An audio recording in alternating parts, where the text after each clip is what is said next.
রোডটা খুবই ডেঞ্জারাস, খুবই রিস্কি। সুজন ভাই সাবধানে আসেন কিন্তু ভাই। বাইকেরও ফুয়েল নিতে হবে। অনেক চালাইছি সকাল থেকে, দেখি কত কিলোমিটার চালাইছি, কারণ এরপরে আবার কোথায় পাম্প পাবো জানি না। এটাই খুব সম্ভবত লাস্ট পাম্প, ততটুকু আমরা জানি, প্যাংগং লেকের এই পাশটাতে। এইখানে এখন হচ্ছে আমরা এই যে থাকার জন্য হোটেল খুঁজবো, দেখা যাক সস্তার মধ্যে কি পাই। আর এইখানে অনেক ঠান্ডা, 1 ডিগ্রি।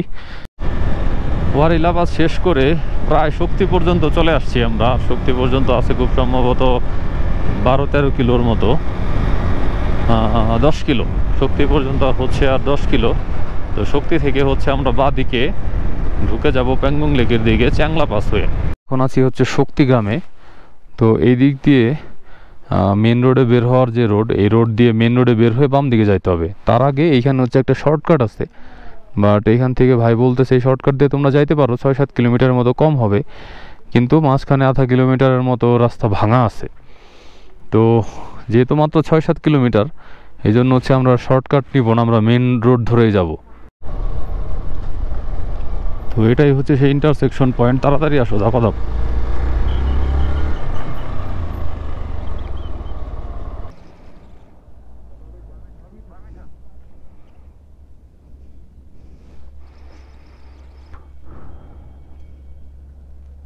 তো এইখানে আসার পরে যেটার আশঙ্কা এতক্ষণ করতেছিলাম, চেকপোস্ট, তো সেটাই সত্যি হইলো। বাট হচ্ছে বেশি কিছু চেক করে নাই। কেন আশঙ্কা করতেছিলাম বা কেন মনের মধ্যে ভয় ছিল, এটা নিয়ে পরে এক সময় কথা বলবো। মেইনলি এই রোডটা হইতেছে প্যাংগং লেক যাওয়ার জন্য হাইওয়ে, যেটা কারু থেকে যায়। তো বেশিরভাগ লোক যারা প্যাংগং লেক যায় তারা কিন্তু এই রোডটা ধরে যায়।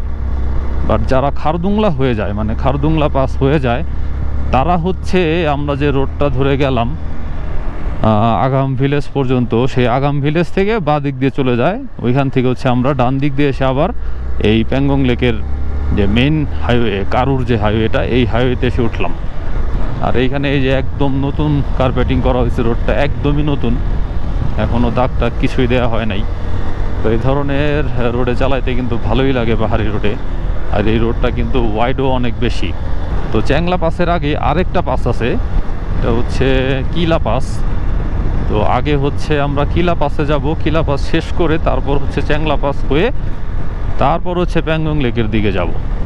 তো মেন রোড ছেড়ে এখন আমরা হচ্ছে কিলা পাসের দিকে যাচ্ছি। এটাও টোটালি অফ বিট, একদমই লোকজন এখানে যায় না। যায় না বলতে হচ্ছে এই পাসের কথা হয়তো মানুষ জানেই না, এইখানে একটা পাস আছে। তো যাইতে পারবো কিনা শিওর না, কারণ মাঝে মাঝে ল্যান্ডস্লাইড হয়ে এই রাস্তা ক্লোজ হয়ে যায়।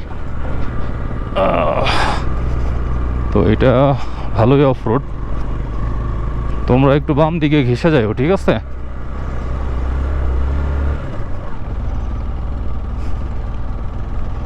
সবাই বাম দিক দিয়ে ঘেঁষে এসো। আর সবচেয়ে এই কথা হচ্ছে, বড় কথা হচ্ছে, খুব বেশি দূরে না কিলা পাস এখান থেকে, এই জন্য সামনে একটা পাস আছে, এটা কেন মিস করে যাব এই তাড়নাই হচ্ছে যাচ্ছি। যতগুলো পাস কমপ্লিট করতে পারি ততই আসলে ভালো লাগবে। ভয় পাচ্ছি না, কারণ হচ্ছে যে এর চেয়ে অনেক মানে বেশি কষ্টসাধ্য অফরোড আমরা পার করে আসছি।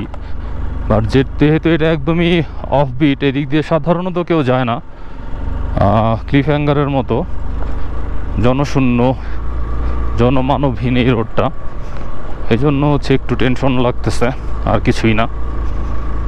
আর এই রোডটা পুরোটাই একদম ল্যান্ডস্লাইড জোন, সব সময় পাথর পড়তেই থাকে, এরকম একটা ব্যাপার। পাথর দেখলেই আপনারা বুঝতে পারবেন।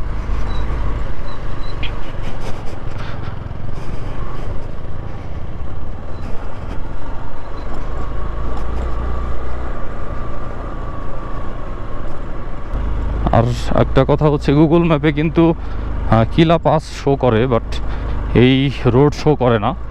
মেন রোডে পর্যন্ত এসেই গুগল ম্যাপের কারসাজি, মানে ক্ষমতা শেষ হয়ে যায় আর কি।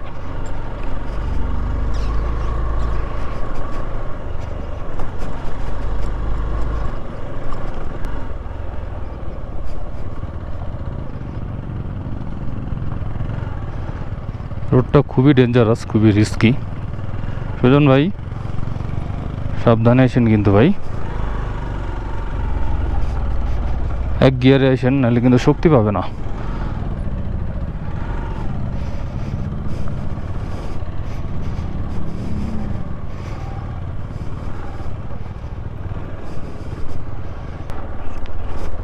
অর্ধেক রাস্তা কিন্তু আমরা চলে আসছি, আর মাত্র অর্ধেক গেলেই হচ্ছে আমরা আমাদের কাঙ্ক্ষিত কিলা পাসের দেখা পেয়ে যাব। আর এই রোডটা কিন্তু খুবই ডেঞ্জারাস, খুবই ডেঞ্জারাস। একটু টেনশন লাগতেছে পুরোটা যাইতে পারবো কিনা। সামনে কি অবস্থা তোমাদের?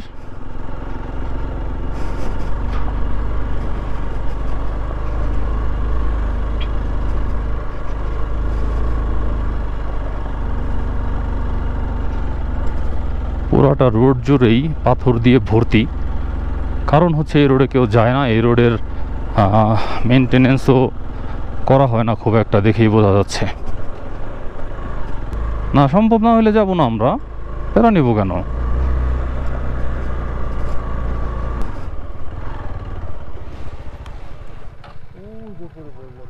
ও বুঝতে পারছি, বুঝতে পারছি।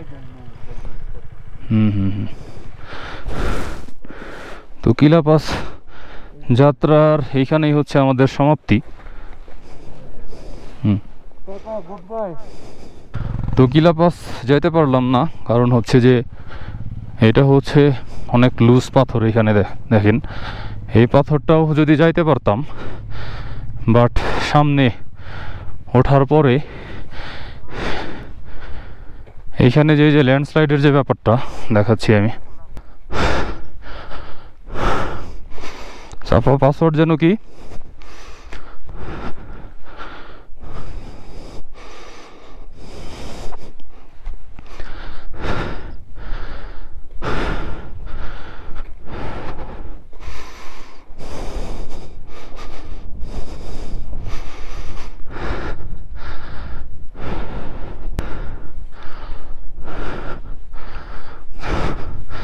তো এইখানে রাস্তার কন্ডিশন এমন যে এখান দিয়ে হচ্ছে আর যাওয়ার সাহস পাইলাম না আমরা, কারণ রাস্তাটা অনেক রিস্কি এবং ডেঞ্জারাস।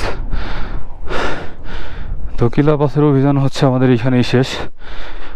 ঠিক আছে, এখন হচ্ছে আমরা চ্যাংলা পাসের দিকে রওনা দিব।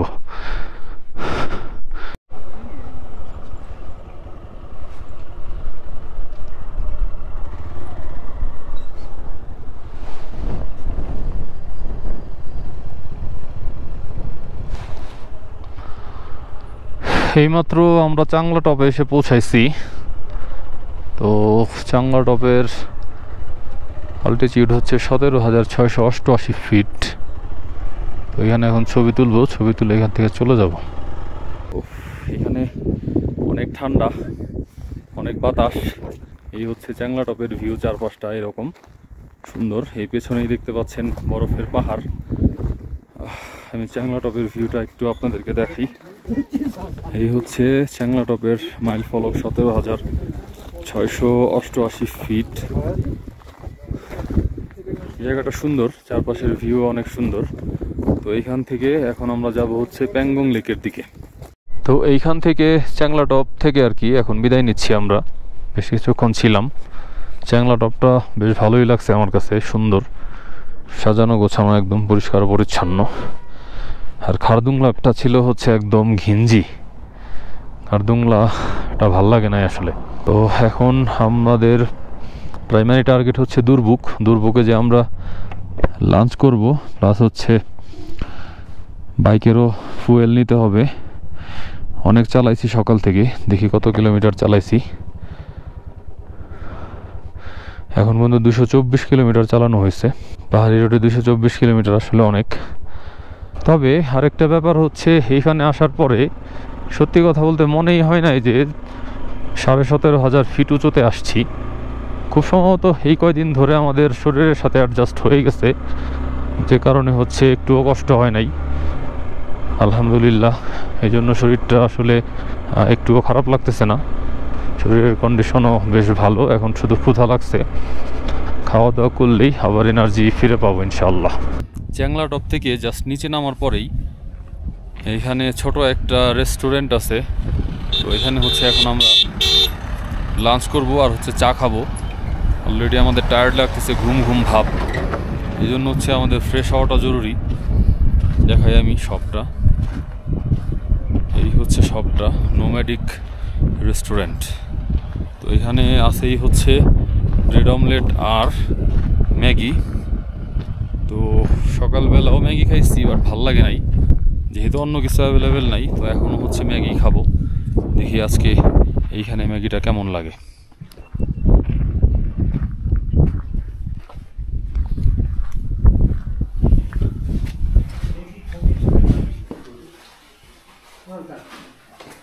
অনেক ঘুম পাচ্ছে, হাত মুখ ধুয়ে ফ্রেশ হওয়া তাই লাগে একটু মুখ ধুই, যাও।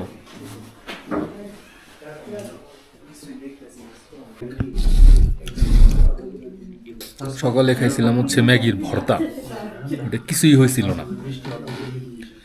পরে হচ্ছে ম্যাগি রেখে স্যান্ডউইচ খাইছিলাম, ভেজ স্যান্ডউইচ। আর এখন যে ম্যাগিটা খাইতেছি এটা হচ্ছে আসল ম্যাগি, অনেক ভালো লাগতেছে। তো অনেকক্ষণ পরে হচ্ছে মানে মনের মতো খাবার পাইছি, খাইতেও ভালো লাগতেছে। তো খাওয়া দাওয়া শেষ, অ্যাট লাস্ট চা খাইলাম খাওয়া শেষে, একদম ভালোই হয়েছে চাটা, অনেক মজা পাইছি খেয়ে। তারপর হচ্ছে চকলেট খাচ্ছি, খাবার ভালো লাগছে, তো সব কিছুই ভালো লাগতেছে।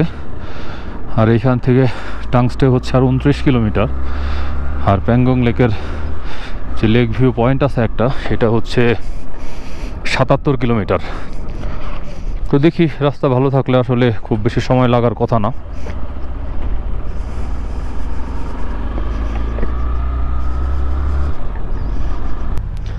লে থেকে আমরা একদম পেট্রোল ফুল করে নিয়েছিলাম গতকাল রাতেই, আর লে থেকে আজকে এখন হচ্ছে দুর্ভোগ আসার পরে পাম্প পাইছি আবার।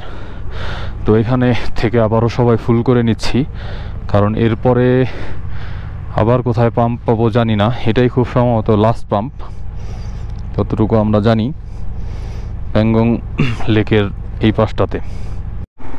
তেল নেওয়া শেষ করে তেলের পাম্প থেকে বের হয়েই জাস্ট 100 গজ সামনে থেকেই বাম দিকের যে রোড, সেই রোডটাই হচ্ছে প্যাংগংয়ের দিকে চলে গেছে। তো এখন আমরা সেই রোড ধরলাম, এখান থেকে হচ্ছে প্যাংগং লেক ভিউ আর 33 কিলোমিটার। খুবই এক্সাইটেড লাগতেছে, ভাবতে অবাক লাগতেছে, আল্লাহ দিল্লি আর 33 কিলোমিটারের পরেই ইনশাল্লাহ সেই সুন্দর প্যাংগং লেক দেখব। আর মাত্র 33 কিলোমিটার, গুগল ম্যাপে দেখাচ্ছে 33 কিলোমিটার যাইতে সময় লাগবে 32 মিনিট। তার মানে রাস্তাটা আসলে খুবই ভালো হওয়ার কথা। দেখা যাক রাস্তাটা আসলে কেমন। আর আজকে আমাদের প্ল্যান হচ্ছে আমরা প্যাংগং লেকের ধারেই থাকবো, আর আগামীকাল লেকের পাশ থেকে আরেকটা রোড ধরে আরও একটা টপ আছে, সেই টপে যাব, সেটার পারমিশন আমরা নিয়ে আসছি। তো সেইখানেও যেতে সময় লাগবে প্রায় 1 ঘন্টার মতো। প্যাংগং যাওয়ার রাস্তাটা অসম্ভব সুন্দর এবং খুবই ভালো, একদম লেকটা যেমন সুন্দর রাস্তাটাও তেমন সুন্দর, এটা যাওয়ার ভিউটাও তেমনই সুন্দর। দুর্ভোগ থেকে এই ভালো রাস্তাটা শুরু হয়েছে। ভিউটা কিন্তু এইখান থেকে দেখতে পাচ্ছি, ওই যে দেখা যাচ্ছে।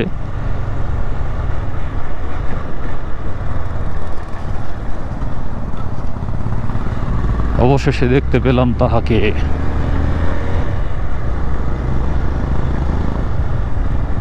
নীল পানি না একদম, এখানেও আছে।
এইখানে এখন হচ্ছে আমরা এই যে থাকার জন্য হোটেল খুঁজবো, দেখা যাক সস্তার মধ্যে কি পাই।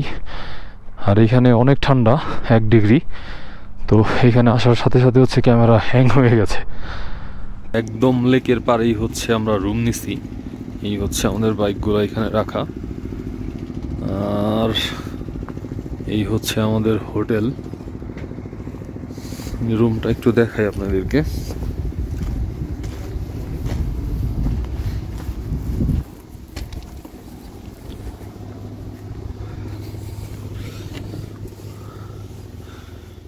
এই হচ্ছে রুম, একটা ডাবল বেড, এইখানে হচ্ছে একটা সোফা কাম বেড আছে, আর এই হচ্ছে ওয়াশরুম।